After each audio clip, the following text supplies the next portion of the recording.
সকালবেলায় উঠে খবরের কাগজ দেখুন বা টেলিভিশনে চোখ রাখুন, গত কয়েকদিন ধরে শুধু জঙ্গি জঙ্গি আর জঙ্গি। সাংবাদিকতার প্রথম দিন থেকেই শুনে এসেছি এই বঙ্গে জঙ্গিরা আছেন, তখন সেটা ঘোর বাম আমল। পরবর্তীকালেও চেহারাটা কিন্তু পরিবর্তন হয়নি।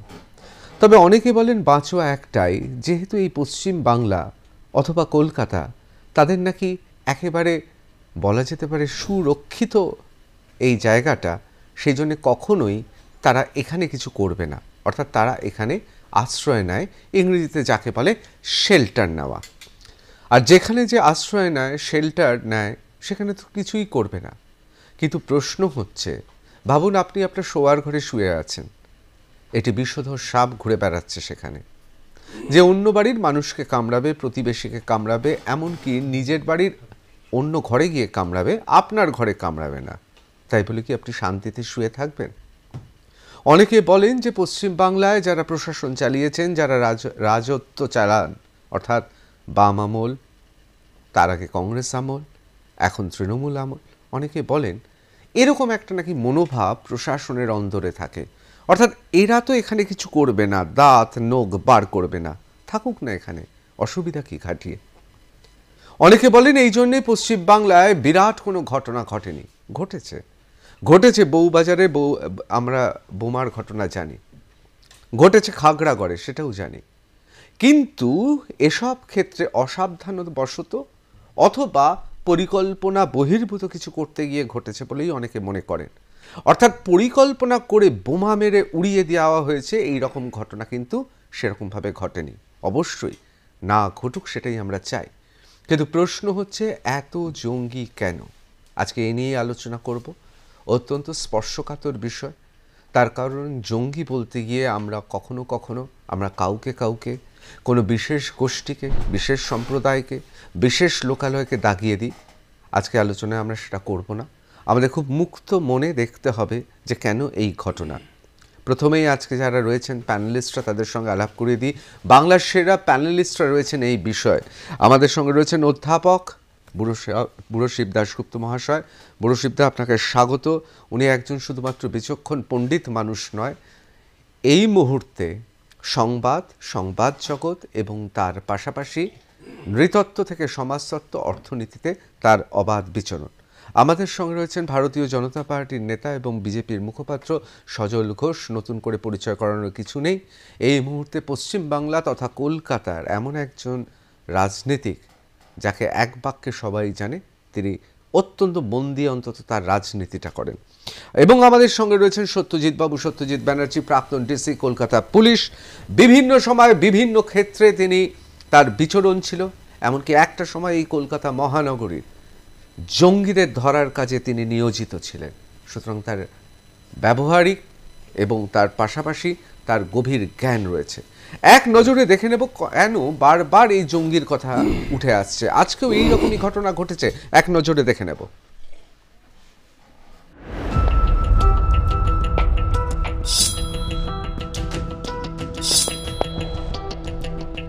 ক্যানিং থেকে বাংলার এসটিএফ এর হাতে গ্রেফতার হয়েছে কাশ্মীরি জঙ্গি তথা তেহরিকুল মুজাহিদিনের সদস্য জাভেদ মুন্সি। ক্যানিং এ এক আত্মীয়ের বাড়ি থেকে গ্রেফতার করা হয় আইইডি বানাতে সিদ্ধহস্ত এই জাভেদ মুন্সিকে। কিন্তু কেন সুদূর কাশ্মীর থেকে ক্যানিং এ এলো সে? সেই প্রশ্নের উত্তর খুঁজতে গিয়েই একের পর এক চাঞ্চল্যকর তথ্য উঠে আসছে তদন্তকারীদের হাতে। পুলিশ সূত্রে খবর, একসময় নেপালে ছিল এই জাভেদ মুন্সি। দীর্ঘদিন ধরে পাকিস্তান থেকে নেপাল হয়ে ভারতে অস্ত্র সরবরাহ করত সে। মূলত কাশ্মীরে জঙ্গি কার্যকলাপ সক্রিয় রাখার জন্যই পাকিস্তান থেকে অস্ত্র আনা হতো। পশ্চিমবঙ্গের জলপথ বাংলাদেশ সংযোগকারী হওয়ায় সেই জলপথ ব্যবহার করেই বাংলাদেশে যাওয়ার পরিকল্পনা ছিল জাভেদ মুন্সির। ক্যানিং থেকে 2 থেকে 3টি নদী পার করলেই বাংলাদেশে কিভাবে যাওয়া যায় সেই নকশা জাভেদ মুন্সিকে পাঠিয়েছিল লস্করি তয়বা। ওই নকশা অনুযায়ী রেকি করার জন্যই ক্যানিং গিয়েছিল জাভেদ মুন্সি। 26/11 ঘটনার মূল চক্রী হাফিজ সাইদের ছেলে তালহা সাইদের সঙ্গেও বৈঠক করেছিল জাভেদ। এ রাজ্যে অস্ত্র সরবরাহ এবং বাংলাদেশে তা কিভাবে নিয়ে যাওয়া হবে তা নিয়েও আলোচনা হয় তালহা সাইদ এবং জাভেদ মুন্সির। এই গলি দিয়ে বেরিয়ে গেলেই কিন্তু দেখা যাচ্ছে ডান দিকে চলে গেলে সুন্দরবন এবং বাঁ দিকে চলে গেলে চলে যাচ্ছে একদম শহর কলকাতা। এবং এই যে ডান দিকে সুন্দরবন, সেই 2-3টে নদী পেরোলেই কিন্তু বলা যেতে পারে যে সুন্দরভাবে বাংলাদেশ পৌঁছে যাওয়া যায়। এবং বাংলাদেশ পৌঁছে যাওয়ার জন্য অত্যন্ত সুন্দর রাস্তা, মাছ ধরার একাধিক নৌকো রয়েছে, যে নৌকোগুলো কার্যত সেভাবে কিন্তু চেকিং হয় না, যেহেতু ছাড় রয়েছে একটা নির্দিষ্ট জলসীমা পর্যন্ত। সেই জন্য সেই নৌকোগুলো সহজেই সুন্দরবনের যে খাড়ি এরিয়া, তার বিশেষ করে বাংলাদেশের যে খাড়ি এরিয়া, সেখানে অনেক জায়গায় গিয়ে তারা মাছ ধরে থাকেন। সেক্ষেত্রে এইটা হচ্ছে বাংলাদেশ যাওয়ার অন্যতম গেটওয়ে। এছাড়াও যদি দেখা যায় যে একাধিক রাস্তা রয়েছে, উত্তর 24 পরগনা, দক্ষিণ 24 পরগনা হয়ে বাসন্তী হাইওয়ে ধরে উত্তর 24 পরগনা যাওয়া যায়, সেদিক দিয়েও কিন্তু সুন্দরভাবে বাংলাদেশ পৌঁছে যাওয়া যায়। এবং সেখানে বিস্তর এলাকা জুড়ে দেখা যাচ্ছে কাঁটা তার দেওয়া সম্ভব হয়নি, যেহেতু কেন্দ্র রাজ্য দ্বন্দ্ব চলছে জমি বিবাদ নিয়ে, সেই জন্য সেখানে কাঁটা তার পড়েনি, সেখানেও কিন্তু চলে যাওয়া যায় বাংলাদেশে। এছাড়াও দেখা যাচ্ছে যে নেপাল হয়ে বাংলাদেশ যাওয়ার একটা ব্যবস্থা রয়েছে, কারণ ভারত বা নেপালের যেহেতু সীমানা অত্যন্ত শিথিল সেখানকার নজরদারি, সেই জন্য সেই সীমানা পেরিয়ে যদি নেপাল চলে যাওয়া যায়, নেপাল থেকে যে কোনো দেশে অ্যাক্সেস কিন্তু অত্যন্ত ইজি। এবং সেই বিষয়টাকেই কিন্তু অ্যাপারেন্টলি যেটা তদন্তকারীরা মনে করছে, এই পরিকল্পনায় ছিল এই অভিযুক্ত। কথা বলতে বলতে আমাদের আরও একজন অতিথি চলে এসেছেন, মনদীপ মিশ্রা, তিনিও চলে এসেছেন। মনদীপ দা, আপনাকেও স্বাগত। আমি প্রথমেই সত্যজিৎ বাবু আপনার কাছে চলে যাব। যে কথা বলছিলাম যে আমরা যেদিন থেকে আমরা সাংবাদিকতায় আমরা এসেছি, সেদিন থেকে শুনে আসছি যে এই পশ্চিমবাংলা কলকাতা হচ্ছে সেফ করিডর, এবং এইখানে বড় কোনো ঘটনা ঘটবে না, কিন্তু জঙ্গি থাকে। আমি শুধুমাত্র তৃণমূল আমল বলবো না, আমরা যখন সাংবাদিকতা শুরু করি তখন তো মধ্য গগনে বামেরা, এবং সেখানে একই কথা শুনে এসেছি।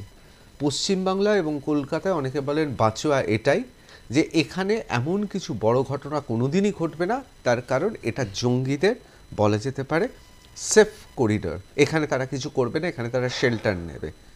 আপনার কি মনে হয়?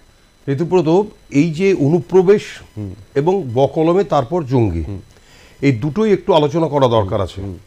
যেই অনুপ্রবেশ করার পরে তারা জঙ্গির মধ্যে আসছে কিভাবে, কারণটা হচ্ছে অনুপ্রবেশ যারা করছে বাংলাদেশ থেকে, তাদেরকে 3 রকমের শেল্টার দেওয়া হচ্ছে পশ্চিমবঙ্গে। সেটা হচ্ছে, একটা হচ্ছে সোশ্যাল হেল্প। সোশ্যাল হেল্প মানে একটা গ্রুপ লোকজন আছে, আসার সাথে সাথে তার নাম পাল্টে গেল, তাকে একজন প্রধানের কাছে কিংবা কারো কাছে নিয়ে গিয়ে একটা রেসিডেন্সিয়াল সার্টিফিকেট বলে দিল যে 20 বছর ধরে আমাকে চিনি। তারপরে তাকে একটা স্কুল সার্টিফিকেট করে দেওয়া হলো পাশাপাশি, যে ক্লাস 8 পর্যন্ত এখানে পড়াশোনা করেছে। এবং এইসব জাল সার্টিফিকেটের বলে, চরিত্রের ক্যারেক্টার সার্টিফিকেটের ফলে তার পক্ষে আধার কার্ড, প্যান কার্ড এবং ভোটার আইডি কার্ড পাওয়া খুব সুবিধা হচ্ছে। সুবিধা হওয়ার পরে তারা পোর্টালে অ্যাপ্লিকেশন করছে, পাসপোর্ট পোর্টালে সো কল্ড হয়তো একটা এনকোয়ারি হচ্ছে, এবং তারপরে সেটা যাচ্ছে রাজ্য সরকারের কাছে বা পুলিশের কাছে। পুলিশও যে এনকোয়ারিটা করছে সেটা হয়তো সমানভাবে করছে না, যাদের আসা দরকার আছে সেই রকমভাবে আসছে না। এটা একটা হেল্প, সোশ্যাল হেল্প। আরেকটা হেল্প কি আছে, সেটা হচ্ছে রাজনৈতিক হেল্প। অর্থাৎ আপনি যদি তাদেরকে অ্যারেস্ট করেন কিংবা তাদেরকে জন্য রিগ্রেট করেন, তাদের সার্টিফিকেটটার জন্য তার কিছু প্রতিভূ আছে নানা কারণে, সেই কারণটা অন্যান্য যারা বক্তা তারা বলবেন, হয়তো আমি প্রশাসনিক লোক বলছি না, নানা কারণে তাদেরকে রাজনৈতিক শেল্টার দেওয়া হচ্ছে। আরেকটা বড় যেটা, সেটা হচ্ছে অর্থনৈতিক সাহায্য। অর্থাৎ আপনি যদি এই মুহূর্তে রীতিব্রত মধ্যপ্রদেশের কোথাও যান, আপনি কিন্তু চিনতে পারবেন না কোথায় কি আছে, কে আপনাকে খাওয়াবে, খেতে কে দেবে, হারবারিং কে করবে। এই যে যেখান থেকে ক্যানিং থেকে ধরা পড়লো, তাকে যে হারবারিং করেছিল অর্থাৎ আশ্রয় দিয়েছিল, সমদোষে দোষী, সেই তাকে কিন্তু এখন পর্যন্ত ধরা হয়নি। তো এই 3টে হেল্পের জন্য তারা এইভাবে পশ্চিমবঙ্গের মধ্যে ঢুকছে। আরেকটা কথা বলি, পশ্চিমবঙ্গের সাথে ভারতবর্ষের সাথে বাংলাদেশের 4151 কিলোমিটার দীর্ঘ পথ একটা সীমানা রয়েছে, এবং পশ্চিমবঙ্গের 2212 কিলোমিটার, তার মধ্যে 700 কিলোমিটারের কোনো ফেন্সিংই নেই। মানে আপনি আমি যে কোনো মুহূর্তে চলে যেতে পারি ও পাশে এই পাশে, ফেন্সিং নেই। ফেন্সিংটা নেই কেন, সেটা হয়তো পরের স্টেজে আমি আপনাকে বলবো যে কেন ফেন্সিং নেই, নানা কারণে। এর মধ্যে ফেন্সিংটা তো আজকে থেকে নয়, আজকে স্বাধীনতার পর থেকে আজকে পর্যন্ত ফেন্সিং নেই কেন?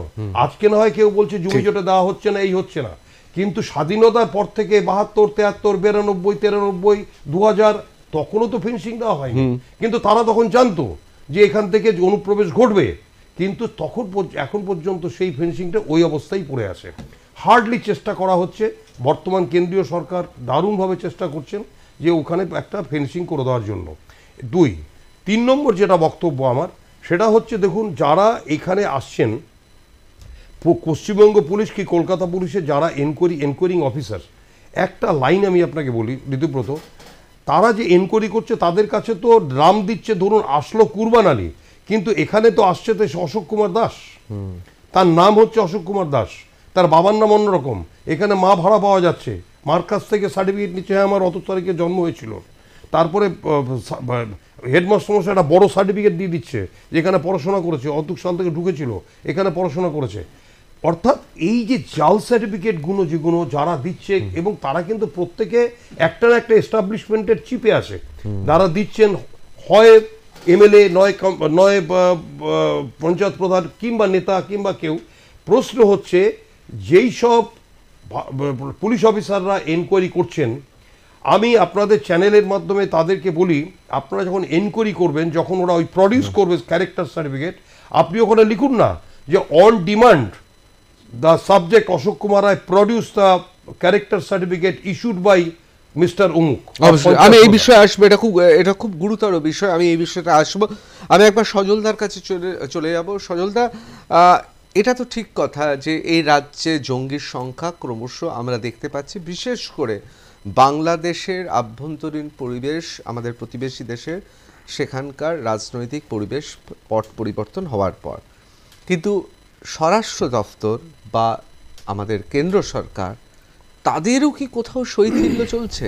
তা না হলে এত জঙ্গি কেন, প্রতিদিন জঙ্গি? দেখুন, আমি বিএসএফ এর যে ত্রুটি নেই এ কথা বলবো না, বিএসএফও তো রক্ত মাংসেরই মানুষ, তাদের অফিসারও দুর্নীতির দায়ে বোধহয় বর্তমানেও জেলে আছেন, সেটাও ধরেছে কেন্দ্রীয় সরকার, সেটা কথা নয়। বিষয়টা হচ্ছে যে এই যে আপনারা বলছেন 700 কিলোমিটার পথ, সে রাজনৈতিক হোক, এই 700 কিলোমিটারের মধ্যে একটা বড় অংশ আছে নদীপথ, সুন্দরবন, ফলে সেখানেও ফেন্সিং করাটা সম্ভব নয়, ফলে একটা অবাস্তবতা আছে। হ্যাঁ, এর পাশাপাশি আপনাকে আরেকটা জিনিস ভাবতে হবে, সেটা হচ্ছে ধরুন এই বিএসএফ, যে বিএসএফ আসামে সফল, যে বিএসএফ পাঞ্জাবে সফল, যে বিএসএফ ত্রিপুরায় সফল, সেই বিএসএফ পশ্চিমবঙ্গে কেন এত ব্যর্থ, এটা আপনাকে ভাবতে হবে। দেখুন, আমরা না বাঙালি, আমরা চিরকাল নিজের পায়ে নিজে কুড়ুল মেরেছি। আসামে তো একটা বড় সংখ্যক মানুষ তারা ইসলামে বিশ্বাস করেন, তারা এই অনুপ্রবেশটাকে কেন্দ্র করে তাদের ব্যবসা করে তুলেছেন কিনা সেটা কিন্তু উই হ্যাভ আ ডাউট। নিশ্চয়ই 2 জন 4 জন 5 জন লোক তার মধ্যে দুর্নীতির মধ্যে থাকতেই পারে, এবং সেখানে কোনো ধর্মের ভিত্তিতে নয়, টাকার বিনিময়। কিন্তু এখানে বর্ডার সংলগ্ন এরিয়াগুলোয় আপনি গেলে বুঝতে পারবেন যে এখানে আধার কার্ড, ভোটার কার্ড তৈরি করে দেওয়ার একটা ইন্ডাস্ট্রিতে পরিণত করে দিয়েছে। আচ্ছা, আপনারা জঙ্গি নিয়ে আলোচনা করছেন, দেখুন জঙ্গি এখানে অনেক দিন ধরেই শেল্টার নিচ্ছেন, সত্যজিৎ দা এটা বলেছেন, এটা তো একদম ঠিক কথা। বুদ্ধদেব বাবু বলেছিলেন মাদ্রাসাগুলো হচ্ছে জঙ্গিদের আঁতুড় ঘর। আমি আপনাকে প্রশ্ন করি, আঁতুড় ঘরে সেই যে তৈরি হওয়া বাচ্চাগুলো, সেগুলো এখন বড় বড় হয়ে তৃণমূলের নেতা হয়ে গিয়েছে। যেমন আজকে শাহজাহান, আচ্ছা শাহজাহান কি ইন্টারনাল থ্রেট নয় আমাদের জন্য? জঙ্গি মানে কি? যারা অনেক মানুষকে নির্বিচারে মারবে, ধর্মীয় কারণে মারবে, অকারণে মারবে। শাহজাহানও তো তাদের একজন। শাহজাহানেরও আপনি খোঁজ নিয়ে দেখুন, তার জন্ম, কর্ম, বড় হওয়া সমস্তটা ছিল বাংলাদেশে। সে এই দেশে এসে এই দেশের নেতা হয়ে গেল। দুর্ভাগ্যক্রমে এই নেতাটা হলো প্রথম সে সিপিএমের, আর মহিরুহে পরিণত হলো তৃণমূলের আমলে। এটাই হচ্ছে বাঙালির প্রবলেম, এটাই হচ্ছে পশ্চিমবাংলার ট্র্যাজেডি, এটাই আমাদের বাঙালিদের প্রবলেম। আমি দেখুন, আমি বিজেপি করি, সহজেই আমার গায়ে হিন্দু সাম্প্রদায়িক ট্যাগটা লাগানো খুব সহজ, কিন্তু আমি এটাও বিশ্বাস করি পাশাপাশি যে পৃথিবীর মধ্যে, আপনি পৃথিবীতে 57-58টা ইসলামিক দেশ আছে, একমাত্র যে দেশে ওরা সবচেয়ে শান্তিতে আছে মুসলিমরা, সেই দেশটার নাম ভারতবর্ষ। দেশটা শান্তিতে আছে তার কারণ এই দেশে তারা সংখ্যা লঘু, তারা সংখ্যা গুরু নয়। আমি এটা বলছি তার কারণ ধর্মীয় অ্যাসপেক্টে নয়, আপনাকে ভাবতে হবে যে এই যারা ইনফিল্ট্রেশন করছেন, যারা আজকে তাদের মদত দিচ্ছেন, তারা ভাবছেন যদি যে আমার জাত ভাই আসছে, আমার ধর্মের লোকেরা আসছে, তারা আমায় প্রোটেকশন দেবেন। না, সারা পৃথিবীতে জেহাদের নামে ওরা কোনো খ্রিস্টানকে মেরে তার দেশ দখল করতে পারেনি মুসলিমরা। জেহাদের নামে আজকে তারা মুসলিমকেই মারছে। গলা কাটার সময় যে ঈশ্বরের নাম নিয়ে তারা কাটছে, যে লোকটার গলা কাটা যাচ্ছে সে সেই ঈশ্বরের কাছে নিজের জীবন প্রার্থনা করছে। পশ্চিমবঙ্গের অবস্থা আগামী দিন সেই রকম হবে যদি আমরা বাঙালিরা এটা না বুঝি। আমি এক লাইন বলে নিই, আজকে দেখুন কদিন মাত্র 4-5 মাস হয়েছে বাংলাদেশের রাজনৈতিক ক্ষমতা বদল হয়েছে। আপনি দেখুন ওখানে মহিলাদের ওপর এখন কি ধরনের ব্যানিং এসে গেছে। এটা কিন্তু এপারে যারা বাস করেন, যাদের আমি বিশ্বাস করি যাদের ছাড়া পশ্চিমবঙ্গ বা ভারতবর্ষ অপূর্ণ, সেই মুসলিমদেরও কিন্তু এটা বুঝতে হবে। 10%, 15%, 20% লোকের জন্য, তারা সংখ্যা কম নয়, 20% লোকটা সংখ্যায় কম নয়, কিন্তু এই 10-15% লোকের জন্য পুরো কমিউনিটি ব্ল্যাকলিস্টেড হয়। এটা কিন্তু আমাদের ভাবতে হবে সবাইকে। আমি একবার বুড়োশিবদার কাছে চলে যাবো। বুড়োশিবদা, দেখুন, জঙ্গি বা এই জঙ্গিবাদ সেটা তো গোটা বিশ্বের সমস্যা, এই বিষয়ে তো কোনো সন্দেহ নেই। কিন্তু পশ্চিম বাংলায় এই যে একের পর এক জঙ্গি, তাদের কথা আমরা শুনছি, এবং তারা যে সে নয়, তারা রেকি করতে চলে যাচ্ছে, তারা দেখছে, এবং তারা আন্তর্দেশীয় নয়, তারা আন্তর্জাতিক ক্ষেত্রে তারা বিভিন্ন দেশে তাদের যোগাযোগ রয়েছে। তারা মোবাইল সফটওয়্যারে অত্যন্ত সুপ্রশিক্ষিতভাবে এমন সব অ্যাপ ব্যবহার করছে যাতে বিভিন্ন জায়গা থেকে তাদের ধরা না যায়, কোনো এজেন্সি তাদের ধরতে না পারে, আর তারা লুকিয়ে আছে বিভিন্ন জায়গায়, যেমন আজকে ধরা পড়েছে। আপনার কি মনে হয় এটা একটা খুব বড় সমস্যা হয়ে দেখা দিল? বড় সমস্যা তো বটেই। আমি এই বিষয়ে খুব সংক্ষেপে দুটো জিনিস আমি বলতে চাই। একটা হচ্ছে কি, যেটা সত্যজিৎ বাবু বললেন, উনি একজন পুলিশ অফিসার, এইসবগুলো ভালোই জানেন, যে একটা অর্গানাইজড ক্রাইমের মতো, মানে এই যে ফোর্জারি, এই তৈরি করে দেওয়া, তার রেশন কার্ড তৈরি করে দেওয়া, তার আইডেন্টিটি কার্ড, এটা তো আমার বক্তব্য যে পুলিশ যে ফোর্স আছে, আমি সত্যজিৎ বাবুকে একা কোনো, আমি সিস্টেমটাকে জিজ্ঞেস করছি। তো এই যে যারা করছে নাম ভারিয়ে, বা এই যে যারা লুকিয়ে থাকছে, সেটা যদি ক্রাইম হয়, যে ফোর্জারি যেটা হচ্ছে সেটাও তো ক্রাইম। তো যেটা উনি নিজেই বললেন যে আমাদের একটা সামাজিক সাপোর্ট আছে, একটা পলিটিক্যাল সাপোর্ট আছে, একটা ইকোনমিক সাপোর্ট আছে, সবগুলো যদি থেকে থাকে, তো প্রথমেই যে ক্রাইমটা যদি কেটে নেওয়া, সেটা কেন সিস্টেমটা কেন ডেভেলপ করছে না? যে করছে তা সেও যেরকম অপরাধী, এবং যারা তাকে সাপোর্ট দিচ্ছে ওই ফোর্জারিটা করা, তারাও সেই ইকুয়ালি মানে অ্যাট ফল্ট। তা সেই ক্রাইমটার জন্য তাদের কারো অ্যারেস্ট করা হচ্ছে না কেন? সেই ডিভিশনটা কেন করা হচ্ছে না? এইটা একটা জায়গা, এটা যদি কন্টিনিউ করে, পারসিস্ট করে, কারণ ওটা ন্যাচারালি কোথাও একটা ল্যাক্সিটি আছে, তাদের ধরা হচ্ছে না, বা কিছু মানে সেটা এনকারেজ করা হচ্ছে, যার জন্য এটা বাড়ছে, তো সেটা বাড়তেই থাকবে। সেটাকে একটা ভাগ করা, আমি সজলবাবুর ওই মানে যেটা উনি স্বাভাবিকভাবেই বলবেন যে এই হিন্দু আর মুসলিম বিভাজন, এইটা থেকে আমি বাদ রাখতে চাইছি, সেটা কিন্তু আর অনেকটা আমার যে আসল রিয়ালিটি যেটা, সেটা ঢেকে রাখে। এই তর্কটা আমার মনে হয় অন্য জায়গা হয় বল, এটার মধ্যে নেই বলছি না, কিন্তু এটা নিয়ে সব অন্য জিনিস, অন্য রিয়ালিটিগুলো ঢেকে থাকছে, তো সেইটা একটু বাদ রাখাটাই বোধহয় বাঞ্ছনীয়। কিন্তু যেটা মেজর ঘটনাটা ঘটেছে আমাদের এখন, যে বেড়ে গেছে, হঠাৎ কেন বেড়ে গেল,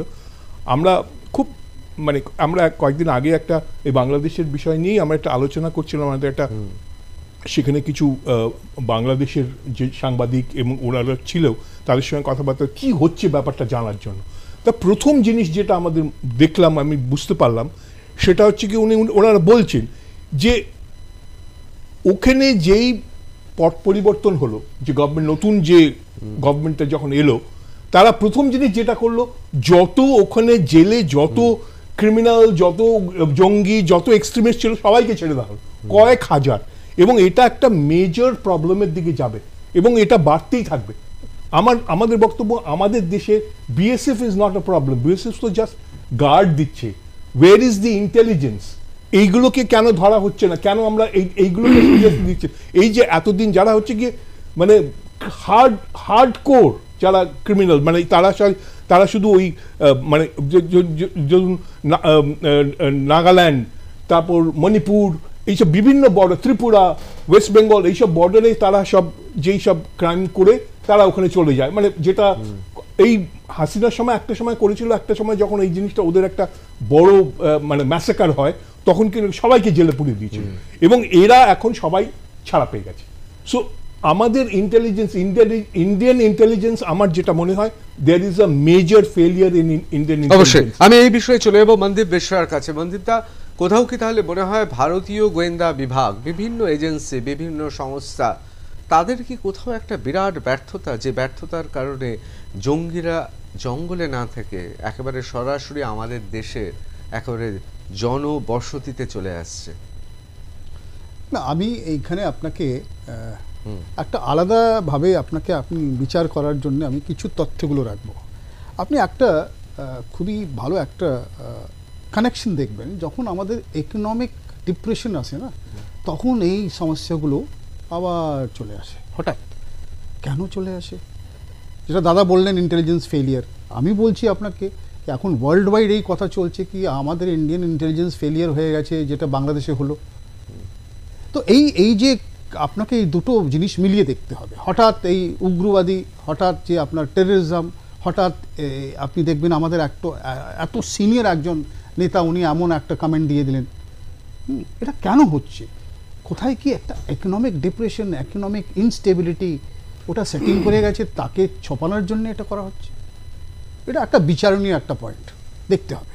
আপনি এটা কোনো মতে আপনি বলতে পারেন না that we are a robust economy. No, we are going to be বিশ্বগুরু। নো, আপনি ডেটাগুলো দেখুন। IIT students pass outs more than 40% are not placed, ওদের প্লেসমেন্ট হয়নি। যদি আইটির এই অবস্থা থাকে তো আপনি চিন্তা করতে পারেন কি আর বাকি কলেজেদের কি অবস্থা হবে? চাকরি নেই, নো ক্রিয়েশন অফ এমপ্লয়মেন্ট, কোনো ফিগার সেন্ট্রাল গভর্নমেন্ট দিচ্ছে না। আপনি আমাকে বলুন স্টেট গভর্নমেন্ট লাস্ট 10 ইয়ার্সে if they can say any industry, any conglomerate যদি 1000 কোটি টাকার যদি ইনভেস্টমেন্ট করেছে। আই ওয়াজ সারপ্রাইজ, একটা ম্যাগাজিনে আমি পড়ছিলাম কি আমাদের এখানে খুব বড় উনি একজন is an icon in Bengal, উনি স্পেনে গিয়ে বললেন আমি 2000 কোটি টাকা এখানে ইনভেস্ট করব। ইট ওয়াজ মেনশন ইন দ্যাট ম্যাগাজিন। মানে হোয়াট আ মকরি। তো দিস ইজ আ ফ্যাক্ট, আমি এটা বিশ্বাস করি। একটা আলাদা এজেন্ডা যেটাকে মানে ধরুন কভার করার তাহলে জন্য। কি মনদীপদা আপনি বলছেন কেন্দ্র সরকার, রাজ্য সরকার তারা অর্থনীতির দিকটা সামাল দিতে না পেরে বিভিন্ন জায়গায় বিভিন্নভাবে সেটিং এর যে অভিযোগগুলো উঠছে, তেমন একটা এই জঙ্গিদের বা জঙ্গল থেকে বার করে জনবসতিতে ছেড়ে দিয়ে দৃষ্টিটা ঘুরিয়ে দেওয়ার কথা। একদম ডাইভার্সন অফ অ্যাটেনশন।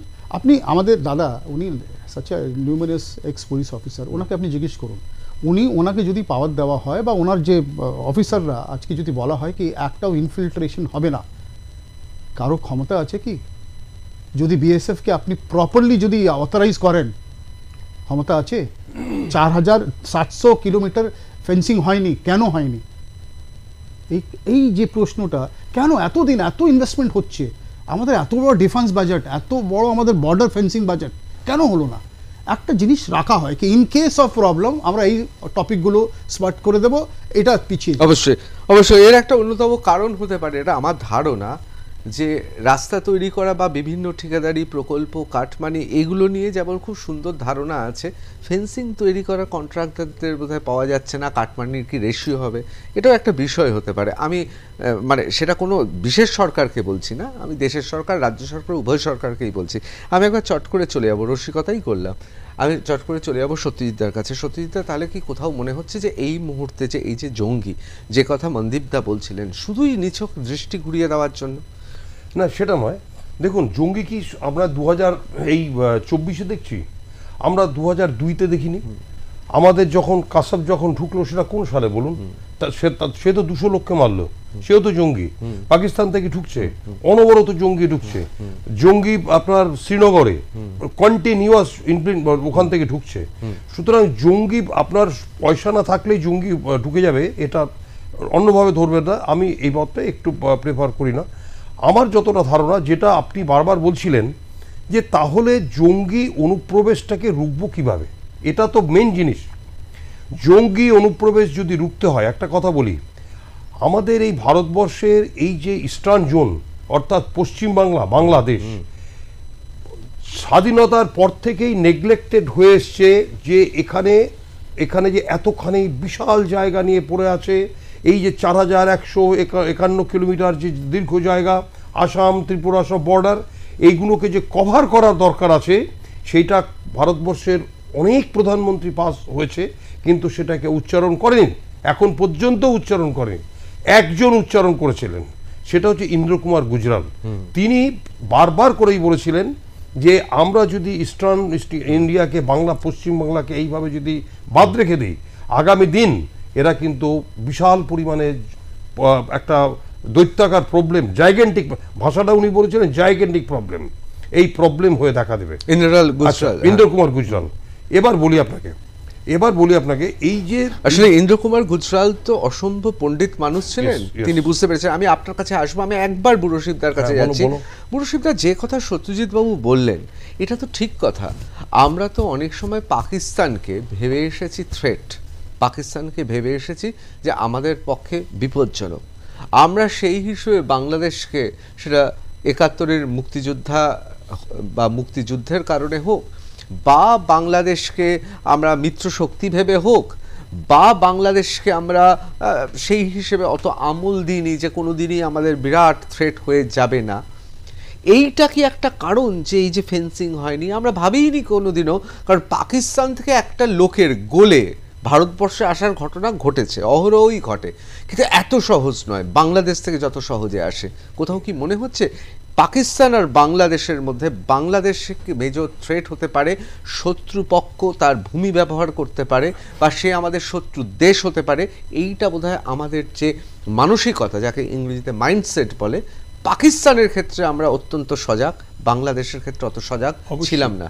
অবশ্যই বিষয়টা এটাই যে আমরা জেনে শুনে আমরা চোখ বুজেছিলাম। আমরা জানি যে বাংলাদেশ is a place যেখানে ওটা ছিল জঙ্গিদের ট্রেনিং গ্রাউন্ড। ওরা অ্যালং দ্য বর্ডার সেই ট্রেনিং ক্যাম্পগুলো ছিল।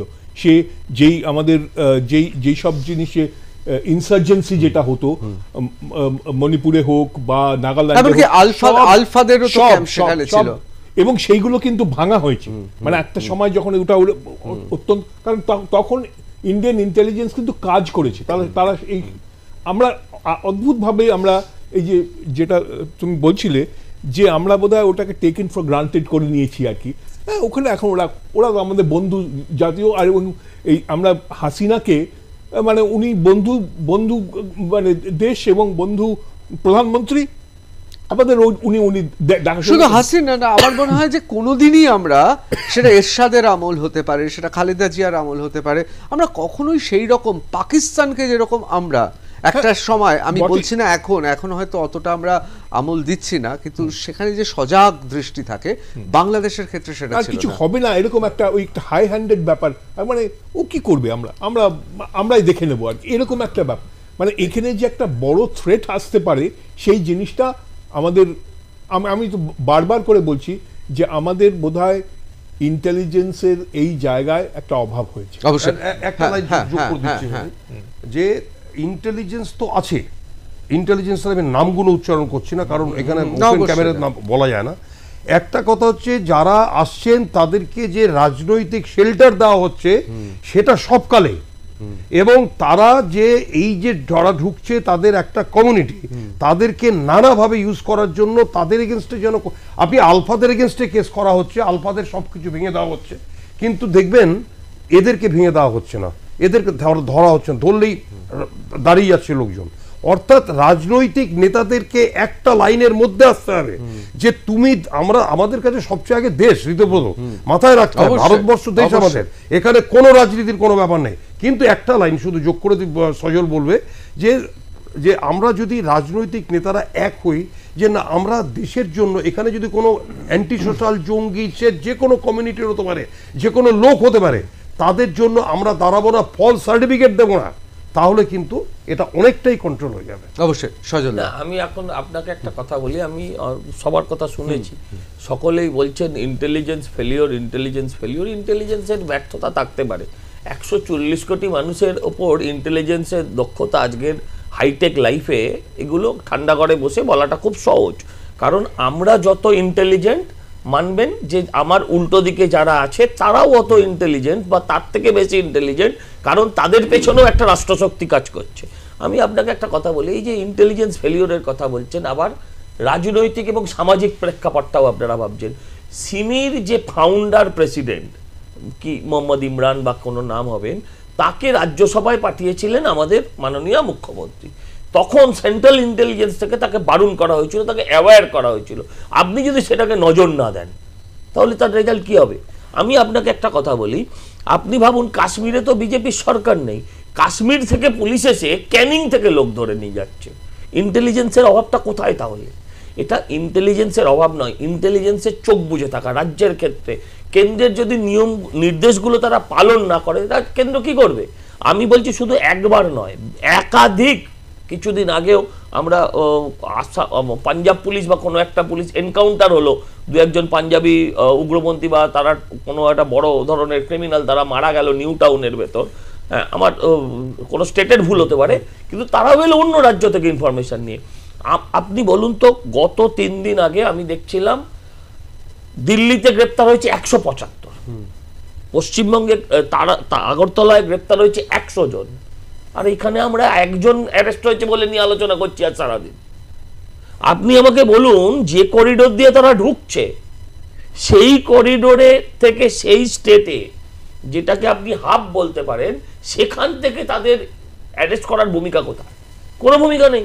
আর এই যে বলছেন না যে রাজনৈতিক সামাজিক, আপনারা দেখিয়েছেন কিছুদিন আগে উত্তরপ্রদেশের উত্তর 24 পরগনার একজন নেত্রী, এস্টাবলিশ নেত্রী, স্বঘোষিত নয়, তিনি বলছেন, এবং সেটা টিভির পর্দায় ধরা পড়েছে, আজকের মোবাইলের যুগে হোক যে কোনো কারণেই হোক, তিনি বলছেন বাংলাদেশ থেকে যারা এসছেন সবার যেন ভোটার কার্ড বানিয়ে দেওয়া হয়, জাকিরদার সঙ্গে যোগাযোগ করে নেবেন, একজনও যেন বাদ না যায়।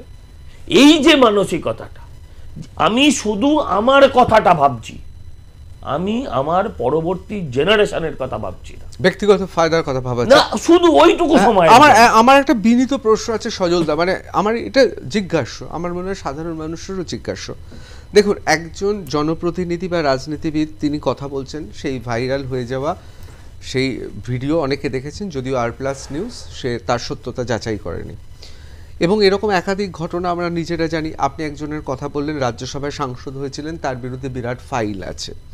এখন প্রশ্নটা হচ্ছে যে রাজ্যে এত কিছু পালন হচ্ছে না, আপনি তো বলছেন না এই রাজ্যে পালন হচ্ছে না, তো সেই কেন দেশের নিরাপত্তার স্বার্থে সেই রাজ্যের সরকারের ওপরে কেন্দ্রীয় সরকার যত ধরনভাবে দেশের নিরাপত্তা সুনিশ্চিত করা যায়, দরকার হলে চরমভাবে সেই সরকারকে ফেলে দেওয়া যায়, যদি ফেলে দেওয়া হয়, সেটা করছে না কেন? মানে এখানে কেন, মানে কোথায় আটকাচ্ছে? মানে আমি তো নিজে বিশ্বাস করি দেশের স্বার্থ থেকে কি সেটিং বড়? আমি বোঝাচ্ছি, শুনুন, প্রথম কথা হচ্ছে এই যে দেশের স্বার্থ বলছেন না, এটা কিন্তু সবাই মানে না। কারোর কাছে দেশ আগে, কারোর কাছে ধর্ম আগে, এটা মাথায় নিতে হবে। এবার এই যে ধরুন, আপনারা বলুন, কিছুদিন আগে 9ই আগস্ট আমাদের একজন ডাক্তার বোন রেপড অ্যান্ড মার্ডার হলেন। হ্যাঁ, আমরা সারা পশ্চিমবঙ্গের মানুষ প্রদীপ নিয়ে, মোমবাতি নিয়ে বেরিয়ে পড়লাম। আপনারাও বেরিয়েছেন, আপনারাও আপনাদের সাংবাদিকভাবে, না আপনাদের ক্যামেরার মাধ্যমে সেইগুলোকে আপনারা তুলে ধরেছেন, মানুষের কাছে ইনফরমেশন পৌঁছে দিয়েছেন।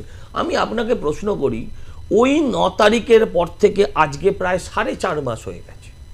ওই 4.5 মাসে আজকেও একটি অর্ধদগ্ধ মহিলার মৃতদেহ আজকেও পশ্চিমবঙ্গের বুকে মালদা জেলায়, দাঁড়ান, সব জানেন আপনি, কিন্তু বলুন তো, আর প্রদীপ কোথায়, মোমবাতি কোথায়? প্রদীপটা কোথায়, মোমবাতি কোথায়? কারণ ওটা ছিল টিআরপি কেস। একজন ডাক্তার, না, আমি বলি, আপনি এক মিনিট একটু শেষ করে নিন। আপনি আজকে এখানে দাঁড়িয়ে বলছেন সরকারকে ফেলে দেওয়া হচ্ছে না কেন? যেই মুহূর্তে সরকার ফেলা হবে, সেই মুহূর্তে রাজনৈতিক আরো প্রতিদ্বন্দ্বিতা বা রাজনৈতিক সমস্যাগুলো আরো প্রকট হবে। আপনি প্রথম দেখবেন টিআরপি কোনটা কাটছে। না, আমার বক্তব্যটা হচ্ছে সজলদা, বাস্তব সামনে অস্বীকার করতে পারেন, কিন্তু এটাই বাস্তব। তখন আজকে আমি বলছি, আজকে আমরা বলছি, অনেকে বলছে বাংলাদেশে কেন অ্যাটাক হচ্ছে না।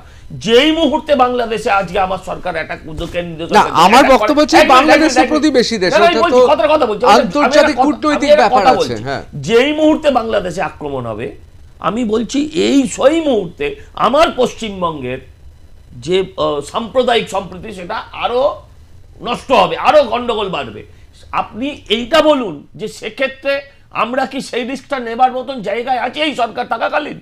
আমি বলছি এই সরকার থাকলে কিচ্ছু পাবেন না, কিন্তু এই সরকারকে যদি আপনি ভেঙে দেন তাহলে এই সরকার শহীদ হয়ে সারা ভারতবর্ষে ঘুরবে, এবং তখন এক শ্রেণীর মানুষ, এক শ্রেণীর মিডিয়া তাকে সমর্থনও করবে। এই ব্যাপারে কোনো ভুল নেই। না, এত মিডিয়া নিয়ে পৃথিবীর বৃহত্তম পার্টি চিন্তা করে, এটা চলতেই হবে, মানুষের বাইরে তো কিছু না। না, মানুষকে না, ভুল বোঝাবে, কিন্তু মানুষ সজলদা- ভুল বুঝবে, এই জায়গাটা থেকে পার্টিকে অ্যালার্ট থাকতেই হয়। না, কিন্তু সজলদা যদি দেশের ওপরে তো সব কিছু খুব নয়। সহজ বলা, দেশের কথা ভেবেই আমি কি বোঝাচ্ছিলাম যে ধরুন না, সবাই বলছিল যে বাংলাদেশ 4 দিনে দখল করে নেবে কলকাতা এসে। বাংলাদেশকে ভারতবর্ষ 1 মিনিটে শেষ করতে পারে। ভারতবর্ষের ভেতরে আজকে হাজার হাজার মির্জাফর আছে, সেই মির্জাফরটাকে নিয়ে আপনি কি? অবশ্যই আমি একবারও বলছি না যে কোনো রাজ্যের সরকারকে ফেলে দেওয়া কোনো একটা ভালো পদক্ষেপ না, এটা বলছি না, কিন্তু আমার প্রশ্ন না, কোনো না, আমি সরকার ফেলার কথা বলছি না। আমার বক্তব্য হচ্ছে যদি সত্যি এরকম ঘটনা ঘটে যে একের পর এক দেশের নিরাপত্তা বিঘ্নিত হচ্ছে আমাদের রাজ্যে, তাহলে কেন্দ্র সরকার ব্যবস্থা নিচ্ছে না কেন? কি ব্যবস্থা নেবে আপনি আমায় বলুন। কেন ব্যবস্থা নিতে? না, আপনি বলুন, আপনি আমায় বলুন। আমি তো বলছি হ্যাঁ ঠিক, 356, 355 সব বিভিন্ন ধারা আছে। তারপর সরকার যদি ফেলে দেওয়া হয়, সরকার ফেলে দেওয়ার পরবর্তী পরিস্থিতিটা যেটা হবে সেটা আপনি প্রথম দেখবেন। আপনি নয়, এই একটা বড় কমিউনিটি প্রথম দেখবে যে টিআরপি কোন দিকে খাচ্ছে, সেদিকে তারা কথা বলবে। অবশ্যই না, এটা আমার জানা।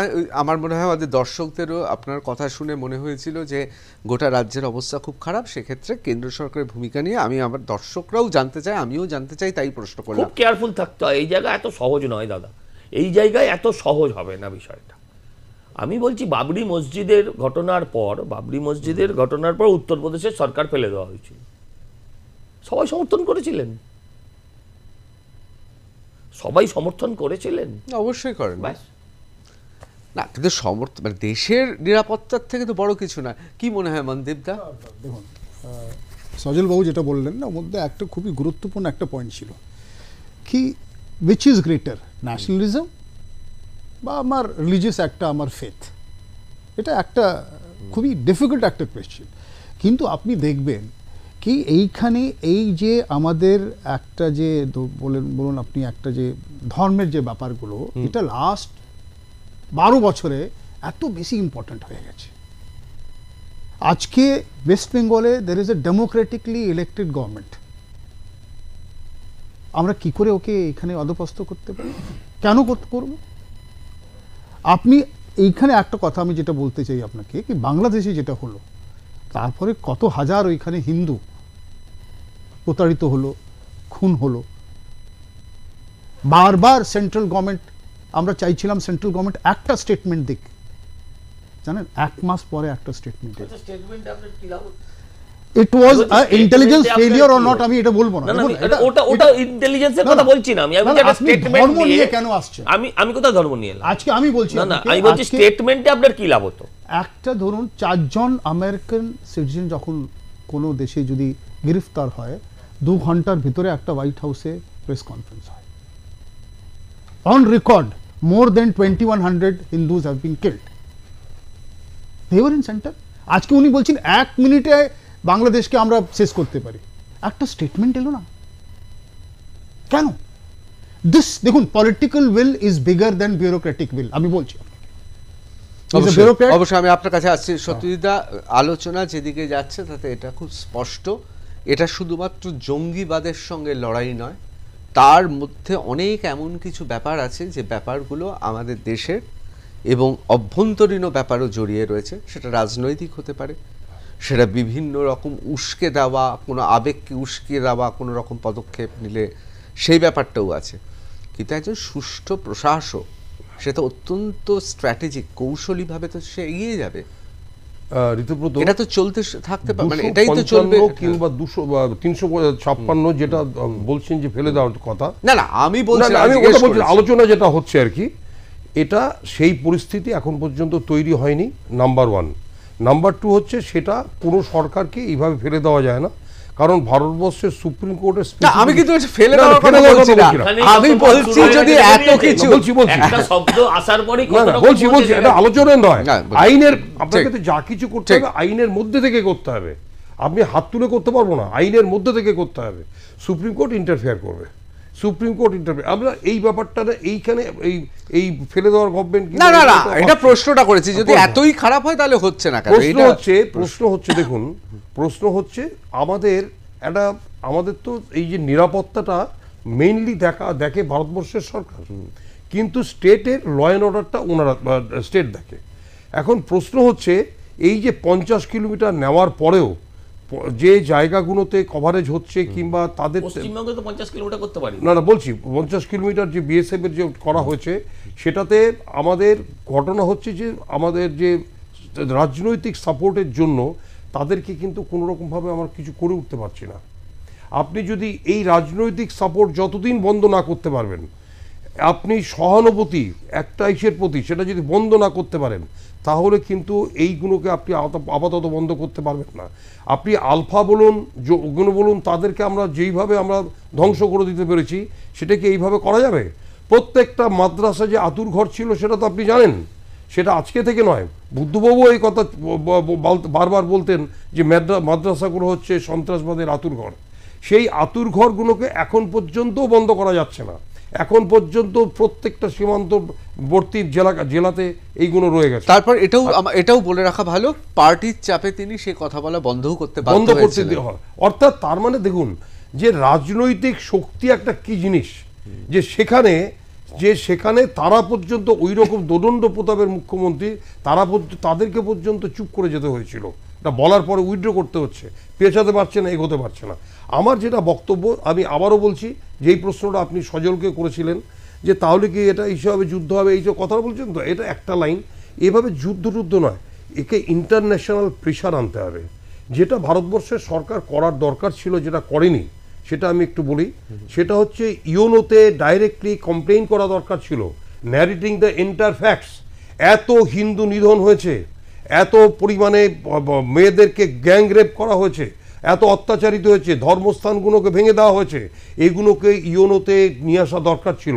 ইন্টারন্যাশনাল কোর্ট অফ জাস্টিস যেটা আছে ইউনোতে, সেই ইন্টারন্যাশনাল কোর্ট অফ জাস্টিসে ওখানে তাদের বক্তব্য প্লেস করা দরকার ছিল, এবং আমাদের যারা ইউনোর প্রতিনিধি তাদেরকে দিয়ে বারবার করে বলা দরকার।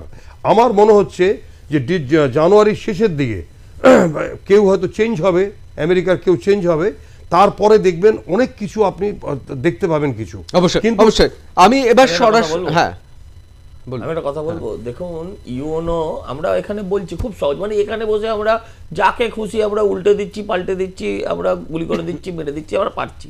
ইউনোতে জানিয়ে আপনি আমায় বলুন তো, মানে দীর্ঘদিনের সমস্যা ছাড়া, হ্যাঁ, আপনি অল্প মেয়াদি স্বল্প মেয়াদি কোনো সমস্যার ইউএনওতে জানিয়ে আপনি কি রেজাল্ট পেয়েছেন আজ অব্দি ইতিহাস? ইন্টারন্যাশনাল খবর হবে, বলছি না, তাদেরকে রাজনৈতিক খবর হবে, চাপ হবে। ইন্দিরা গান্ধী কি করেছিলেন বাংলাদেশের যুদ্ধে? ইন্দিরা গান্ধী সব জায়গায় কান্ট্রিতে ঘুরেছে, তাদেরকে ইন্টারন্যাশনাল কতদিন সময়ের ঘটনা ছিল সেটা? সজলদা 4 মাসের কিছু ছিল। এবং আমার বক্তব্য হচ্ছে এই যে আপনি বলছেন না স্টেটমেন্ট আসেনি, এখন একটা কড়া স্টেটমেন্ট দেওয়া মানেই আরো কিছু হিন্দুর ওখানে ঘর জ্বলা, আরো কিছু মা বোন রেপ দেওয়া, আরো কিছু মার্ডার হওয়া, ধর্মস্থান জ্বলা। সেটাও ভাবতে হয় একটা সরকারকে, যে আমার মুখের কথা একবার একটা লোক 3 বার যদি একজন মনীষীর নাম নেয় তাহলে সারা দেশে বিক্ষোভ নেমে যায়। সেখানে এই ধরনের ঘটনা একটা অবিবেচক একটা যদি স্টেটমেন্ট চলে যায়, তার ফল হিন্দু নয়, 17টা খ্রিস্টান পরিবারকে জ্বালিয়ে দেওয়া হয়েছে আজ থেকে 4 দিনের মধ্যে। আমি একটু পশ্চিমবাংলার রাজনৈতিক পরিস্থিতি এবং দেশের ব্যাপারে চলে আসি। আমি এবার একেবারে সরাসরি প্রশ্ন করছি, কোথাও কি মনে হয় যে বাংলাদেশের অস্থির পরিস্থিতির জন্যই পশ্চিম বাংলায় নতুন করে জঙ্গিবাদ বা জঙ্গিরা এসে আশ্রয় নিচ্ছে, শেল্টার নিচ্ছে? হ্যাঁ, কেন নিচ্ছে কারণটা বলি আপনাকে। ওদের যে ভাষা, ওদের যে খাদ্যাভ্যাস, ওদের যে চেহারা, দাড়িটা কাটলে চুলটা কাটলে সব সমান, সুতরাং ওদেরকে লোকেট করা যাচ্ছে না, 1 নম্বর। 2 নম্বর হচ্ছে একটা তাদের যারা আসছে তাদেরকে একটা কমিউনিটি এত সাপোর্ট দিচ্ছে, তাদের মধ্যে লুকিয়ে রাখছে। এই যে হারবারিং করছে দেখছেন তো, ক্যানিংয়ে হারবারিং করছে, তারা জানতো যে এটা জঙ্গি, জম্মু কাশ্মীর থেকে পালিয়ে এসছে, সে একটা জানতো, কিন্তু তারা বাইরের স্বীকার করছে না, বলছে না।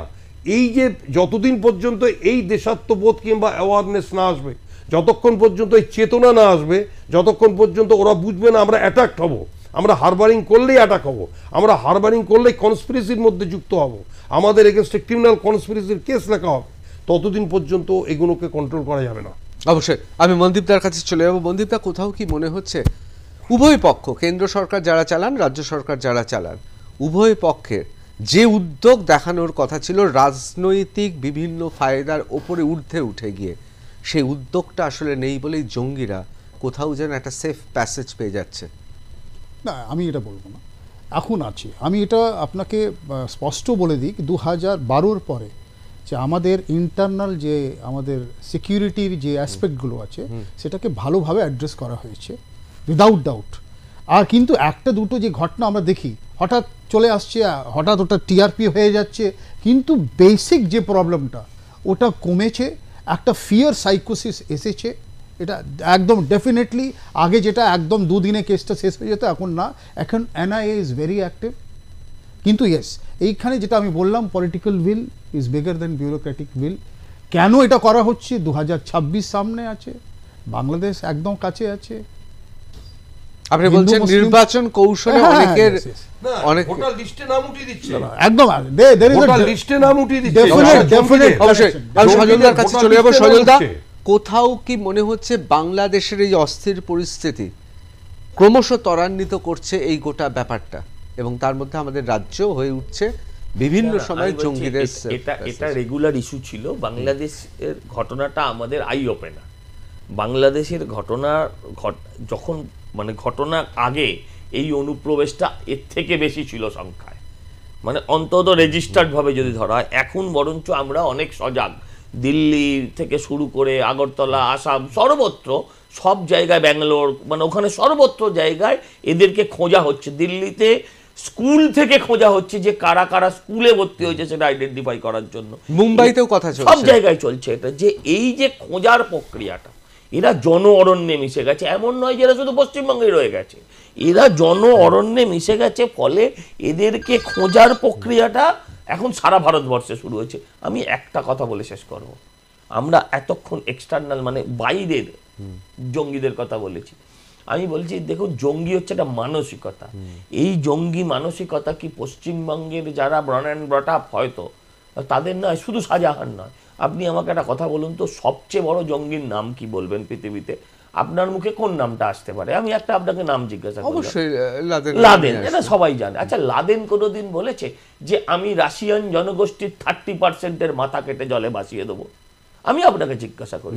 আমি বলছি, ধরুন গজনীর সুলতান, সে হয়তো এটা কাজটা করেছে, সে কখনো বলেনি মুখে, কিন্তু আজকের জনপ্রতিনিধিরা এখানে দাঁড়িয়ে যদি বলে যে অমুক সম্প্রদায়ের 30% মাথা কেটে নেব, বাকিরা মাথা নিচু করে দাঁড়িয়ে থাকে, কারণ তারা বুদ্ধিজীবী, তারা শিক্ষিত, তারা সেকুলার, তারা সমস্ত কিছু, শুধু বাপের দেওয়া টাইটেলটা তারা ভুলে যায়। অবশ্যই এই যে মানসিকতা, আবার বাঙালির এই মানসিকতাটা আমি একবার চলে যাব। What is right, that is right, and what is wrong, that is wrong. বুড়োশিবদা, আমি এমন কথা ব্যবহার করব যেই কথাতে আপনি নিশ্চয়ই তার লঘুতা যদি হয়ে থাকে সজলদার উস্কানিতে হচ্ছে, এটা ধরে নেবেন। মাকু সেকুদের এই রাজ্যে সত্যি তো একজন যখন এরকম হুমকি দেয়, এটা অন্য কোনো দেশে ভাবা যেত? এটা অন্য কোনো দেশে ভাবা যেত? আসলে কি তাহলে আত্মঘাতী বাঙালি কি আত্মঘাতী? ওয়েল, এই জিনিসটা বললাম তো, আমরা বোধহয় মানে আমাদের বিষয় থেকে অনেক দূরে চলে যাচ্ছি। যে আমাদের বিষয়টা ছিল যে কেন এই জঙ্গিরা বাড়ছে, এবং আমরা বোধহয় ওটাও গুলিয়ে ফেলছি যে অনুপ্রবেশ যারা করছে তারা সবাই জঙ্গি, এটা ভাবার কোনো কারণ নেই। ওর মধ্যে যে জঙ্গি যে অংশটা, যারা টেরোরিস্ট বা এক্সট্রিমিস্ট, তাদের সংখ্যা কেন বাড়ছে সেটা একটা মানে একটা বড় কারণ। যে মানে অনুপ্রবেশ যে ঘটেছে সেটা তো আমাদের মানে এটা একটা লেগাসি, সেই র্যাডক্লিফের সেই ভাগ করা যে কোন লাইনে, মানে কোনো তো রেশনালিটি নেই, কয়েকদিনের মধ্যে সে একটা ভাগ করে দিল যে এইভাবে দুটো ভাগ হয়ে যাবে। সেই তখন থেকেই শুরু হয়ে গেছে, তখন থেকেই অনুপ্রবেশ আসছে যাচ্ছে। আপনি বলছেন এই পুরো বিষয়টা, হ্যাঁ হ্যাঁ হ্যাঁ বলুন। আমি বলছি এটা ঠিক, অনুপ্রবেশ মানেই সবাই জঙ্গি না, নয়, অবশ্যই না। পেটের তাগিদে আসছে। অনুপ্রবেশের একটা বড় অংশ হিন্দুও, যারা ওখানে মৌলবাদীর সামনে দাঁড়াতে না পেয়ে নিজের মান সম্মান বাঁচাতে তারা ফিরে আসছে। আমি আপনাকে একটা ছোট্ট উদাহরণ দিই, এই তো এত ইন্টেলিজেন্স টেলিওর আমরা আলোচনা করেছি, আর কলকাতা শহরের বুকে একদম দক্ষিণ কলকাতার পশ এরিয়ায় গুলশন কলোনি, আপনারা গত কয়েকদিন ধরে আপনারা খুব এটা প্রপাগান্ডা করেছেন, কত লোক থাকে। সরকারি হিসেব মতন ওখানে লোক সংখ্যা 2 লক্ষ, সরকারি হিসেব মতন ওখানে লোক সংখ্যা 2 লক্ষ, ওখানে ভোটার কত 2000, ওই 2100-2200 কিছু হবে। তাহলে 1,98,000 মানুষ, এটা তো ইন্টেলিজেন্সের মধ্যে নেই, ইটস ওপেন। আমি জানতে চাই তাদের কি ব্যবস্থা নিচ্ছে। অবশ্যই আমি একটা কথা বলি, পশ্চিমবঙ্গের প্রত্যেক জেলখানায় বাংলাদেশি প্রচুর ধরা পড়ে আছে। আপনি ধরা পড়া দেখেছেন এর আগেও, আপনি একজন বাংলাদেশিকেও পুশব্যাক করানো হয়েছে। আমি সারা দেশের নিরিখে বলছি, সরকারের ঊর্ধ্বে উঠে, কারণ দিনের শেষে পশ্চিমবঙ্গটা আমার, আমি একজন বাঙালি এখানকার বাসিন্দা। আমি বলছি একটা দেশে কোথাও বাংলাদেশিকে পুশব্যাক করা হলো, এই ছবি আপনারা দেখাতে পেরেছেন? আমি বলছি এই ব্যাপারটা, আমরা যখন রেগুলার অফিসার ছিলাম ডেপুটি কমিশনার, 14 ফরেনার্স অ্যাক্টে, ডোন্ট মাইন্ড সজল, 14 ফরেনার্স অ্যাক্টে কেস লিখে আমরা অনেককেই পুশব্যাক করেছি। কত সাল? সেটা এই সাল নয়, আমরা যখন রেগুলার অফিসার ছিলাম সেটা হচ্ছে আমরা 2000 সাল বলছি, 2001-2 সেই সময় তখন আমি কথা বলছি, সে কথা বলছি। আরেকটা লাইন শুধু বলি, এটা পড়েই আপনার শেষ হবে কারণ টাইম আর নেই। এই যে বলছেন অনুপ্রবেশ ঢুকছে, অনুপ্রবেশ করছে, দেখুন 170 কিলোমিটার রোহিঙ্গারা হেঁটে জলে কাদায় মেখে তারা ভারতবর্ষে বাংলাদেশে ঢুকছে, তাই তো? তাদের 2 কিলোমিটার দূরে চীন, মাত্র 2 কিলোমিটার, তারা চীনে ঢুকছে না। কেন কি? কারণটা হচ্ছে চীনের দুটো দানা দেয়, একটা মাথায় একটা বুকে। সেই দুটো দানার জন্য ওরা চীনে 2 কিলোমিটার মাত্র যেতে পারছে না, কিন্তু 170 কিলোমিটার হেঁটে জলে কাদায় তারা কিন্তু ভারতবর্ষে বাংলাদেশে ঢুকছে। অবশ্যই খুব গুরুত্বপূর্ণ কথা, খুব গুরুত্বপূর্ণ কথা। হ্যাঁ, এখানে যেটা হচ্ছে এই যে অনুপ্রবেশের এই মাইগ্রেশন প্রবলেমটা কিন্তু পৃথিবীময়, অবশ্যই কোনো কারণ নেই যে ওটা থাকবে না। যেটা সমস্যা সেটা হচ্ছে গিয়ে এই টেরোরিস্ট এবং এক্সট্রিমিস্ট, এই অংশটা যেটা আমরা প্রথমেই বলেছিলাম যে 2000 বা তারও বেশি যে যারা জেল থেকে যাদের ছেড়ে দেওয়া হলো সেইটাকে ট্র্যাক করা হচ্ছে। অবশ্যই খুব গুরুত্বপূর্ণ এটা। আমাদের সময় একেবারে শেষ, আমি মনদীপদার কাছে যেতেই পারলাম না, কিন্তু আমরা সবাই একটা জায়গায় তো একমত, কেন্দ্র সরকার হোক রাজ্য সরকার হোক, সাংবাদিক হিসেবে দেশপ্রেম থাকবেই। দেশের নিরাপত্তা আমাদের সবচেয়ে উপরে, মাথার উপরে। তাতে কে রাগ করলো, কে কী করলো, তাতে আমাদের কিছু যায় আসে না। যদি তার জন্য কোনো চরম কিছু করতে হয়, দেশের জন্য যদি চরম ক্ষতি স্বীকার করতে হয়, ক্ষতি স্বীকার করতে হবে। কাউকে কাঠগড়ার বাইরে রাখা যাবে না। সত্যি তো যেভাবে চীন, যেভাবে পোল্যান্ড এখন তাদের দেশ রক্ষা করছে, যেভাবে ডোনাল্ড ট্রাম্প মার্কিন যুক্তরাষ্ট্রের সীমানায় প্রহরা বসিয়েছিলেন, পাঁচিল বসিয়েছিলেন এবং আবার বসাবেন, সেভাবে ভারত কেন পারছে না? 1, 2, কোথাও কি আমাদের নিজস্ব মানসিকতা, 2 ধরনের মানসিকতা, টাকার লোভে, ব্যক্তিগত স্বার্থে, রাজনৈতিক মুনাফাতে আমরা দেশের ক্ষতি করছি। যে লোকগুলো রেশন কার্ড তৈরি করে দিচ্ছে, ভোটার কার্ড, আধার কার্ড, এমনকি পাসপোর্টের আবেদন করতে স্কুলের সার্টিফিকেট দিচ্ছে, তারা অবশ্যই, তারা কি দেশদ্রোহী নয়? তাদের বিরুদ্ধে কেন বেছে বেছে শাস্তি দিয়ে দৃষ্টান্তমূলক শাস্তি দেওয়া হচ্ছে না? এই প্রশ্ন কোনো সরকারের বিরুদ্ধে নয়, এই প্রশ্ন সবার বিরুদ্ধে। আর আমরা যারা সাধারণ মানুষ, যারা দায়বদ্ধ এই দেশের নাগরিক হিসেবে, শুধু রাজনীতিবিদ, প্রশাসন নয়, আমরা কেন খবর পৌঁছে দিচ্ছি না? অচেনা অজানা লোক ঢুকলে আমরা কেন খবর পৌঁছে দিচ্ছি না? আমরা প্রত্যেকে তো দেশের নাগরিক। আসলে কোথাও আমাদেরও ব্যর্থতা আছে, প্রত্যেকটা মানুষের ব্যর্থতা আছে। আগামী দিন আসন্ন, ভয়ঙ্কর কিছু ঘটে যাওয়ার আগে সবাইকে সজাগ হতে হবে। আর এর জন্য যদি কোনো ধরনের দেশকে ভালোবেসে যদি কাউকে প্রাণ বিসর্জন করতে হয়, সেটা করা শ্রেয়। তার কারণ এই দেশে আমরা ব্রিটিশদের সঙ্গে লড়ে স্বাধীনতা এনেছিলাম। সুতরাং সেই সাহস, সেই ধৈর্য এবং তার পাশাপাশি সেই আন্তরিকতা দেশের প্রতি থাকা উচিত। আমি বুড়োশিব দাশগুপ্ত, সজল ঘোষ, মনদীপ মিশ্র এবং আমাদের অত্যন্ত প্রিয় সত্যজিৎ ব্যানার্জি, আমি সবাইকে বলবো আপনাদের যে আলোচনা, সেই আলোচনা আমরা ঋদ্ধ হয়েছি। বাংলা জানতে চাই সঙ্গে লাইভ ঋতব্রত এখানেই শেষ করছি।